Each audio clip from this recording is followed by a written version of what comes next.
pwede ba akong mag-OT for the whole month? Sabi ng amo ko, nagtaka siya. Sabi niya, ha? Ano na yung mga friends mo? Hindi ma'am, mas kailangan mo ng pera. So, yun na yung naging life cycle ko. Sa isang buwan, isa lang yung day off ko. Yung pinakagitna lang.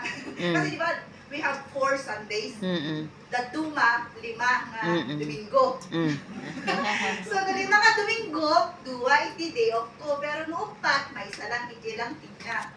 Diba? Hindi pa Uy, talagulugin mo. Hindi pa yung birthday celebration. Wala ba nun yun? Diba? Wala ba nun? So, doon lang ako sa pinakagitna. Kasi sabi ko, hindi sana na ako mag-day off. Kasi, ano na yung pamasahis ko? Kasi 45, pagkain ko. Diba? Mag-over pa ako. Sabi ko, 100 na? Ay, hindi, ayaw ko. Mag-OT na lang ako. Nakafocus kasi ako sa pera eh. Pera, tapos worry ka. Hindi ko nakikita na si Lord yung source ng lahat. Amen. Tapos, ganun pa rin hanggang malapit nang matapos yung kontrata ko. So, nagraran ako dyan, kaya kita ko maganda at sexy. Hindi, nagraran din ako sa leader ko. Ayan, nagraran. Mag-voice call ako, mga ganyan. Tapos, pareho lang din yung route ko, di ba? Inis na sila eh. Then, sabi niya, ano ba naman iyan? Ganito, lagi na lang ganyan, ganyan, mga ganon. So, di, Ilocano na naman eh. So, ayun, di, ano na ako, stop ko na to. Stop ko na tong day off na to. Ay, OT na OT. to. Kasi lahat sila encourage. Iyan, ang dami mong problema. Relationship problem sa anak ko, sa magulang ko, sa mga tao na kapaligid sa akin. Parang ano, yung parang wala akong, hindi ko nakikita yung Peace. yung purpose ko. My God. Karamihan dito, hindi ako kilala ng batang buwalakid. Diba? Kasi attendee lang ako nun. Yan lang ako sa second row. Pero nag-grade ako ni Lord sa first row. Yeah, praise the Lord. Yeah. Hindi lang pala ako pa second row. Dito pala. Oo. Para kita yung kagandahan. And then, alam niyo ba nun, nag-church ako, di ba? Once a month, twice a month. Tapos, ang ibibigay ko, $10. Ay, pasilip naman, baka $10 yan $10 yun, ibibigay ko. Tapos, kapag wala pa ako nung $10, tatanungin ko pa nun sa friend ko, si May nun eh, may friend pa ako na nagpulbog na. Sabi ko, bakit? Kasi bakit tawag na? May 10 pa ba dyan? Sabihin naman, wala, 20 ka. Sige, dalawa na lang tayo. Sige, dalawa na lang tayo. Isang sobre, sige, dalawa na tayo. Ganun lang yun. And then, ganun pa rin, puro 10. Mahirap ko pa talagang ibigay yung 20. Kasi nga, dapat 10 lang yung ibibigay ko. Tuwing magde-day off ako, 10 lang. Kasi nakakwenta na yan. Dapat hindi lalagpas kung 100 yung magagastos ko sa Isang araw. Kasi, ano ko na sa notebook ko, ito yung bayad, ito na yung para gatas, diaper, ganun na. Dapat 100 lang. Ganyan. And then, sabi ko, Lord, OT ako ng OT. Walang natitira. Nakakapagod. Nakakapagod yung katawan ko. Hindi ako nakakatawa yung ganito. Hindi na ako makikitang tumatawang ganito. Sabi ko, kasi hindi ka naman pwedeng makipagbardagulan sa amo mo eh. Bardagulan ganyan. Yung nagagawa natin dito, hindi natin nagagawa sa loob ng bahay ng ating amo. Di ba? Hindi tayo makakapagbardagulan. Hindi tayo makakapag-fellowship sa mga kapwa nating kapatiran dito. Di ba?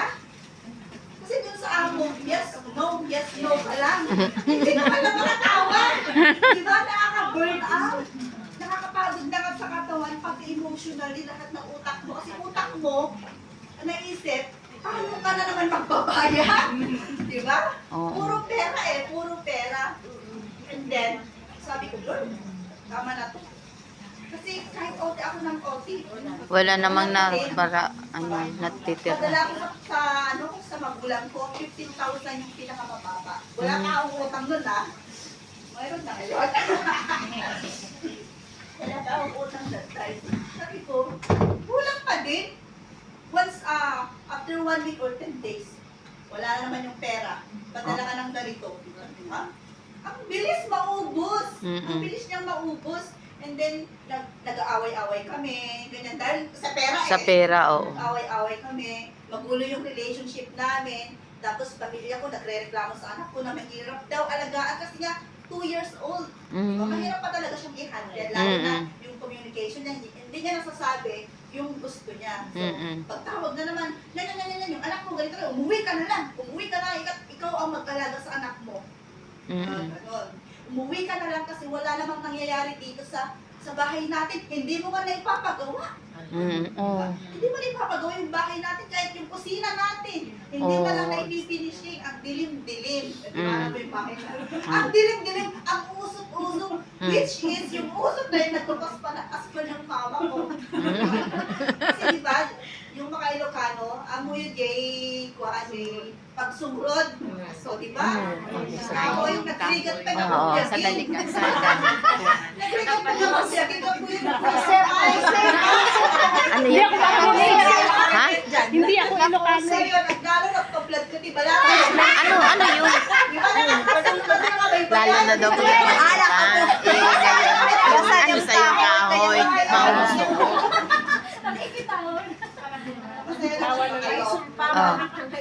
Yung mga Ilocano.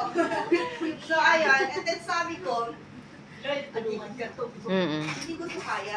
Even nag-i-encourage na. Nag-i-encourage yung tita ko. Yung leader ko. Kasi walang bibigay. May tunog eh. 5. Yes! Barya-barya eh. Ganito yung tita ko. Pero mahiya. Pero mahiya. Ganito nga lang magbigay eh. Barya ka. So sabi ko, hindi na tama yung puso ko na focus na lang ako sa pera. Family problem, pera. Focus na lang eh. Kasi yun yung kalaban ni Lord eh. Di ba? Pera. Sabi nga niya, we can't serve two masters. Diba? Yes.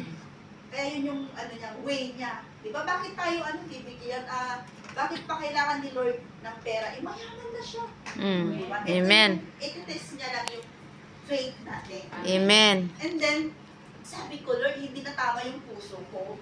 Nakafocus na lang ako sa problema at saka sa pamilya ko. Sabi ko, tulungan niya ako.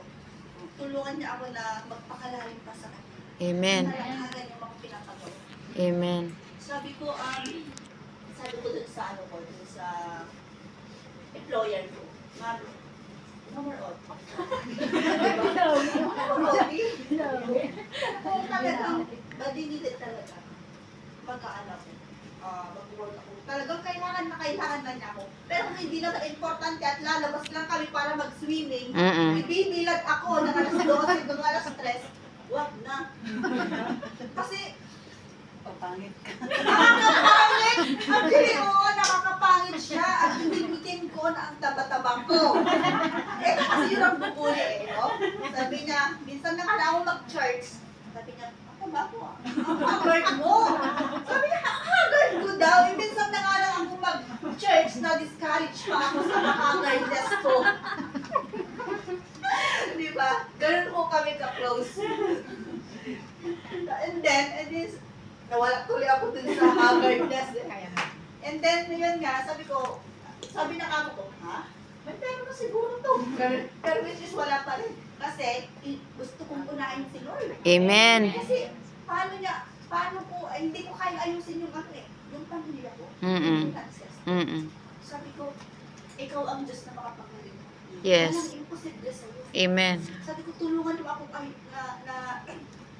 na unahin ka. Sabi ko sa'yo. And then, kinumit ko yung sarili ko. By 2026.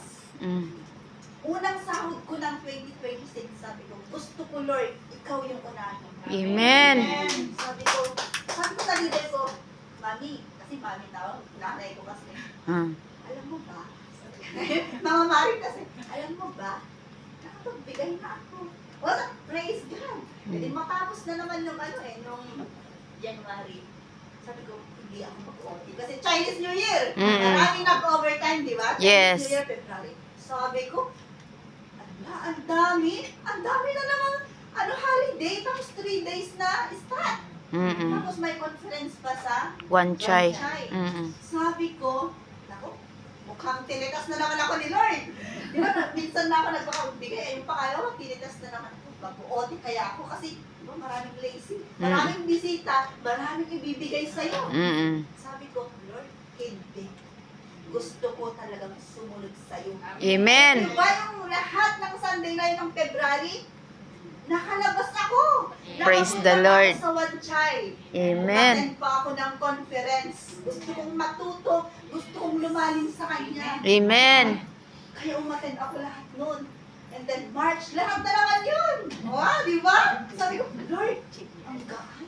Sabi ko, Yes. ang gaan. Sabi ko, ang gaan sa pakiramdam. Iba yung wisdom niya rin. Kung Yes. paano ko i-handle yung pamilya ko. Yung finances ko. Sabi ko, grabe, hinayin ko lang kung ano. Sabi ko, parang sarap tumawa. Mm. Kahit nagtatrabaho ako yung trolley, Oo. pagkatapos mamalengke, Mm-mm. sabi ko, ang sarap ng buhay. Ang sarap naman. Gano'n, di ba? Parang tayo stay one day. Tapos naka-headset. May makausap ka. Sabi ko sa tita ko, kasi makakausap ko yan. Sabi, ay, parang ang ganong pakiramdam ko ngayon. Gano'n. Sabi, arte-arte mo iyak. And then that time, April, harvest time sa amin. Anihan, panag-aapit. Mm. Ano panag-aapit? Panagapit pa, And guys. then, sabi ng papa ko, alam mo, nag-ani na tayo. Talaga? Nag-anihan. Hindi na ako magpapadala. Ganun yun sa Oo. ko eh. Oo. Ilang sa akin? 136. Wow! Praise God! Mm. 136! Ang- Diba? ang dami. Nakabayad na kami sa utang ng parents ko. Wow. Diba? Amen. And Praise right God. now, kasalukuyan lang nagpapafinisi ng bahay. Wow! Woo! Kaya yung reklamo nila noon, yung reklamo, hindi man lang kayo mapinisin yung bahay. Oo. Ngayon, ang liwanag na daw. Oh, amen. Praise God. Ito daw yung text, o diba? And then, right time din na umuwi ako. Kasi, ngayon, meron ng church sa amin. Wow, praise God. Meron ng church sa amin at pag uwi ko, maidadala ko lahat ng pamilya ko. Amen. Makakilala ko sila kay Lord, di ba? Amen. Kasi sila, iba eh. Iba yung paniniwala ko sa kanila. Amen. Ayan na lang, pati na naman si Bornate. Mga ganun sila eh, di ba? Kasi sa amin, ang tagal na bago may kayong church sa amin. Di ba? Ngayon lang talaga nauuwi ako. Kaya sabi ko, lahat ng plano ni Lord, perfect time talaga. Amen. Amen. Diba? Amen. Kaya kapatid, kahit anong ayos mo sa pamilya mo, sa relationship mo, kung hindi mo inuuna si Lord, wala. Eh, wala. Amen. Napaka-generous ni Lord. Amen. Hindi mo kasawa, Ate Marie. O, di ba? Bigay niya yan. Amen. Ay, ano talaga? Charot-charot lang ngayon. yun. Dahil kay Lord. Amen. Dahil kay Lord yun, yung nandito, di ba yung nandito tayo every Sunday, pinipili natin na manatili dito. Amen. Magbabad si presensya niya. Yun, yung tunay na kapahinga. Amen. Yun yung tunay na may peace ka. Yes, amen. Parang ang tagal na ho yata kasi gutom na ho ang lahat. Yun lamang po yung na-share ko kung gaano kabuti yun. Panginoon. Amen. Now, ito po, ang dati nagbibigay ng $10, ngayon 10% na. Amen.